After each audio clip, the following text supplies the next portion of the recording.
I got on here because I was going to tell y'all a story. And I got into the story really good, and I had to erase the whole thing because when I got up to get what I was going to show you, and then I paused it, and then I hit the wrong button because I'm still not sure which button in the hell you're supposed to push. But anyway, I guess this here button right over here. Anyway, so I'm telling you the story about my mom. And there was actually two stories I wanted to tell you in one, but I can't remember. I knew I should have come on here yesterday and told you when I thought about it. But I'll tell you one I do remember. Okay, so y'all know I lost my mom about 10 years ago to lung cancer. Well, anyway, we thought she was sick for a long time anyway. It wasn't like she got the diagnosis and none of us were surprised because she'd been sick and for years had not been feeling well. And anyway, so the part of the story that I want to tell you is like the last few days of her life. She was on hospice care and she was living here. And I had refused to let her go to hospice because I worked in the medical field as an aide and as an emergency room technician when I was in my 20s and 30s.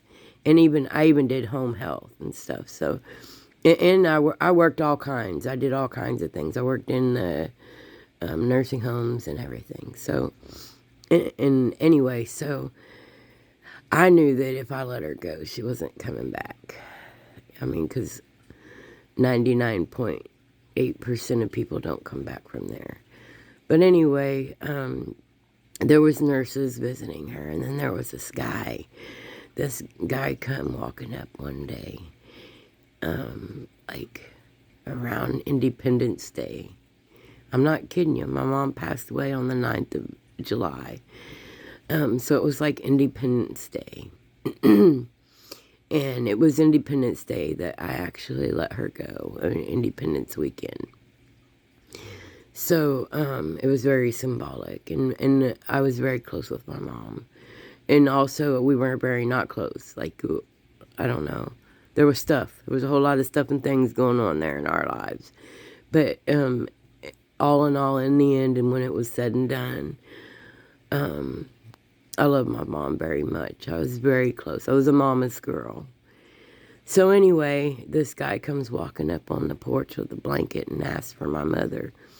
And I went in and got her, and I took her to the porch. She'd go to the porch to smoke, because back then I had babies living in the house and stuff, and I didn't allow people to smoke around babies. Even though I did when I had babies. That's a whole nother story, and I was stupid, and so, well, life changes you, right? So anyway, she went out on the porch, took her cigarettes with her, and I wanted so bad to hear what he was saying, and I couldn't hear what he was saying. But she got the blanket, and he just walked off like he just, I don't know where he came from. I didn't see a car. It was like he just vanished in smoke.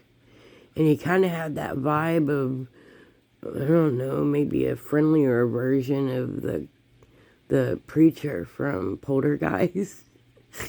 I'm sorry, dude, if that's really not true, but I mean, it was true in the moment, right? So anyway, she walked in the house and left her cigarettes on the porch. And to this day, I'm like, how did that guy make her quit?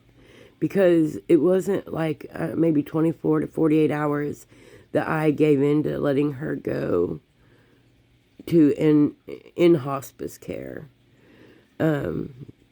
because I was so exhausted. I was exhausted. My sister had already been down several times, and I was actually needing medical care myself. I ended up having a heart attack almost a year to the day of my mom dying. Mine was in August. She died the previous July, the year before. And that broke my heart. I was in bed for months. Anyway, so I often wonder, did that man walk up here and trade her 3 more days because she died 18 to 20 days after her diagnosis.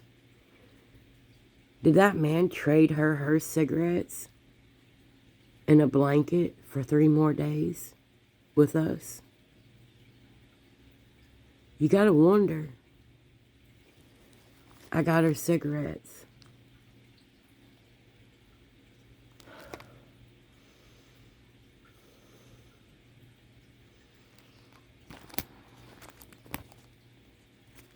My mama's cigarettes. Anyway, I hope y'all have a good day. And I love you. And if any shenanigans happen today, I'm going to come call you. I'm going to call you and I'm going to tell you all about it. I might even let you be a part of it. Because we've been all about some shenanigans here lately. Yep, yeah, buddy. And if I remember that other story, I'm going to come on here and tell you too. Alright. Okay, well, I have to let this one go. And then I have to come back and delete it off my phone so that I can make more videos. Because, you know me, I'm taking pictures of everything. And there's so many memories. And my phone's like, we're full. We're full. We can't take no more. Delete, delete, delete. Okay. Anyway, that's the story about my mom. And what do you think? Do you think he offered her 3 more days? Because she quit. She just walked away from him. And that was wild to see her do that. My mom was a smoker. Oh, anyway. All right. I love y'all. Bye.